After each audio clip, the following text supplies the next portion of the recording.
जय श्री राधे, जय श्री कृष्णा। पुनः आपका स्वागत है आज हमारे भगवत गीता चैनल पर।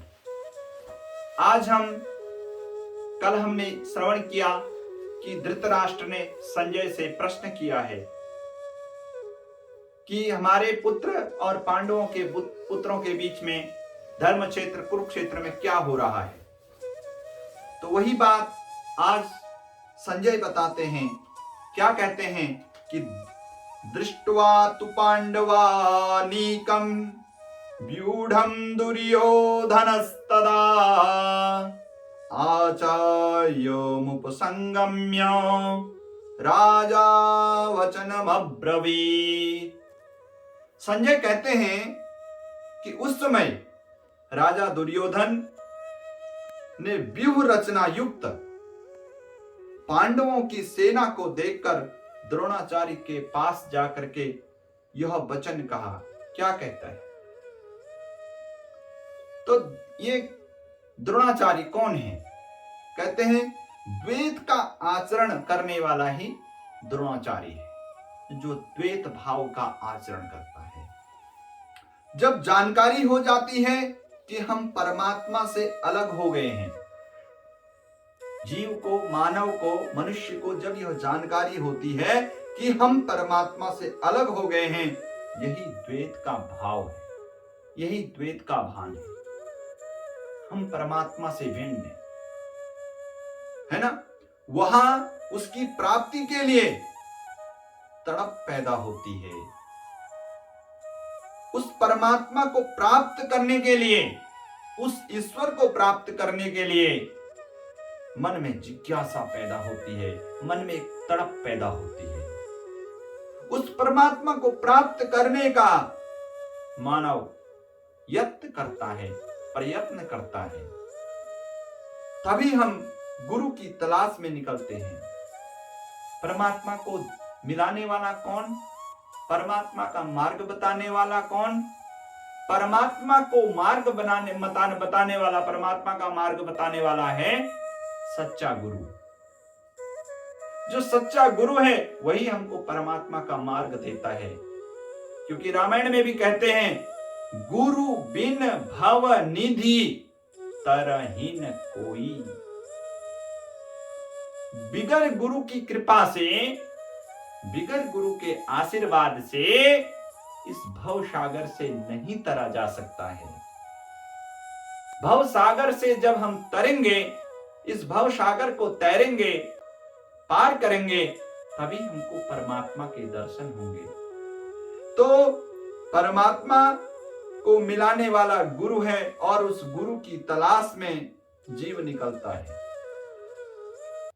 दोनों प्रवृत्तियों के बीच में प्राथमिक गुरु है। ये महाभारत युद्ध के दौरान जो सत्प्रवृत्तियां हैं, जो सद्विचार, सद्भावनाएं, ये पांडव है। दुष्प्रवृत्तियां, ये अज्ञान रूपी धृतराष्ट्र के पुत्र हैं, कौरव, जिनको हम कौरव कहते हैं। ये हमारे शरीर के अंदर ही विद्यमान है। दुष्प्रवृत्तियां और सत्प्रवृत्तियां, यानी ज्ञान और अज्ञान से उत्पन्न होने वाली जो प्रवृत्तियां हैं, वही सत्प्रवृत्ति और दुर्प्रवृत्तियां हैं। तो हमारे शरीर के अंदर ही विद्यमान है। तो दोनों के बीच में क्या है? गुरु। यानी कौरवों के गुरु भी द्रोणाचार्य हैं और पांडवों के गुरु भी द्रोणाचार्य हैं। यद्यपि बाद में कौरवों के साथ या अर्थात पांडवों के साथ भगवान योगेश्वर कृष्ण खड़े हो गए और भगवान कृष्ण, योगेश्वर कृष्ण को जब पांडव प्राप्त हुए, अर्थात पांडवों को भगवान योगेश्वर कृष्ण प्राप्त हुए, तो पांडवों का कल्याण हुआ। तो कहते हैं राजा दुर्योधन आचार्य के पास जाते हैं, अर्थात गुरु के पास जाते हैं। और ये दुर्योधन कौन है? ये उस अज्ञान से उत्पन्न मोह जो होता है, वह दुर्योधन है। वह अज्ञान धृतराष्ट्र है और मोह दुर्योधन है। उस अज्ञान से उत्पन्न होने वाला मोह दुर्योधन। ये दुर्योधन क्या है? ये संपूर्ण व्याधियों का मूल है। जब मोह होगा तो मोह से नाना प्रकार की दुष्प्रवृत्तियां हमारे शरीर के अंदर पैदा होंगी। उन समस्त प्रवृत्तियों का यह राजा है। उसके बाद कहते हैं दूर अर्थात दूषित योधन। दुर्योधन शब्द का अर्थ बता रहे दूर अर्थात दूषित। योधन, योधन शब्द का अर्थ बता रहे हैं वह धन का आकस्मिक संपत्ति ही स्थिर संपत्ति है। उसमें जो दोष उत्पन्न करता है वह है मोह। वह मोह ही दुर्योधन है। यही प्रवृत्ति के, यही जो है प्रकृति की ओर खींचता है।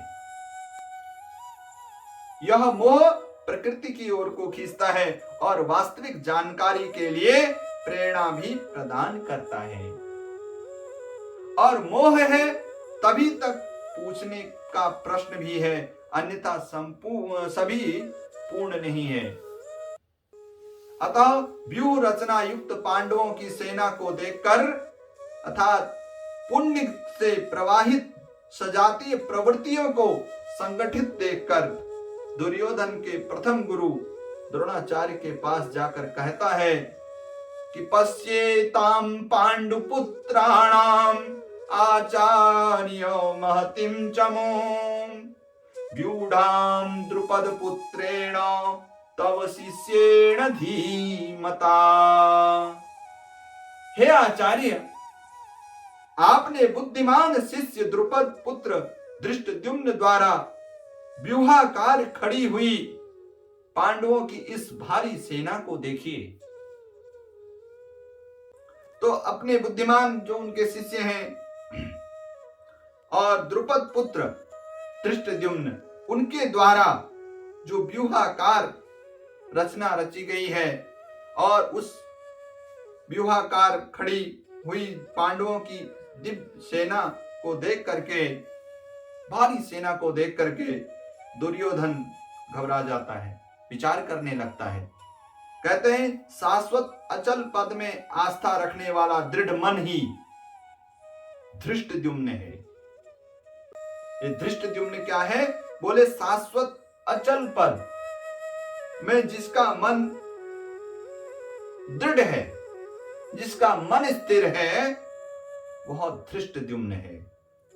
यही पुण्यमयी प्रवृत्तियों का नायक है। जो हमारे शरीर के अंदर पुण्यमयी प्रवृत्तियां हैं, उनका नायक धृष्टद्युम्न है।